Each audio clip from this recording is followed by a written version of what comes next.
سلامونه ستړي مشئ، وخت مو په خیر. پام مو راګرځوم د نن ورځې د تازه او مهم خبر ته.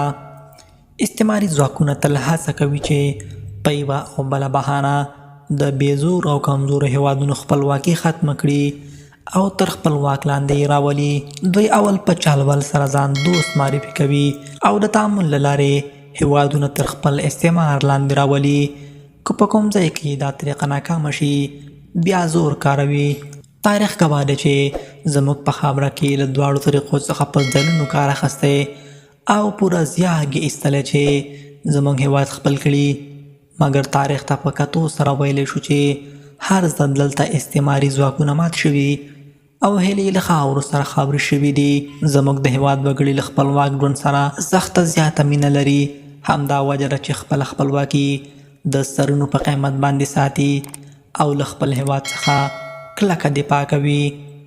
څو ورځې وړاندې د نړۍ ستر استعماري ځواک امریکا له افغان حکومت څخه وغوښتل چې د باګرام هوایي اډه دوی ته وسپاري تر څو یې په سیمه کې د خپلو ګټو د خوندي ساتلو لپاره وکاروي. دا چې امریکا په دې کار سره څه غواړي او ولې داسې غوښتنې کوي روښانه ده. امریکا څو عمده هدفونه لري. لومړی، که دوی دلته اډه جوړه کړي، خپله تیره تاریخي ماتې به پرې پټه کړي او ځان ته به د خاورو پوزه جوړه کړي.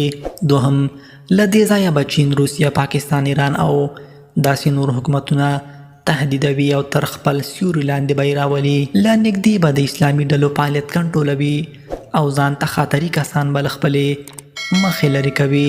په اسانۍ سره به د سیمې د هیوادونو ترمنځ اختلافات پیدا کوي او یو د بل دښمنۍ ته به یې آماده کوي. د سیمې کانونه او معدن به په اسانۍ سره چور کوي او خپل جیب ته به یې اچوي. د خپلو وسلو د استعمال لپاره به د ازموینې مناسبه سیمه په واک کې لري. د نشهیي توکو د تجارت لپاره به ښه فرصتونه ورته برابر شي. او اتم، د خپلو اضافه وسلو لپاره به بازار موندنه وکړی شي. دا او دې ته ورته نور اهداف به لري، مګر دوی تنها ګټې سنجولي. دلته د اوسېدو زیانونه یې په نظر کې نه دي نیولي. دا خو معلومه ده چې زموږ خلک او حکومت دوی ته د تعامل له لارې اډه نه ورکوي. دوی مجبور دي چې د زور له لارې به بیا یا اډه نیسي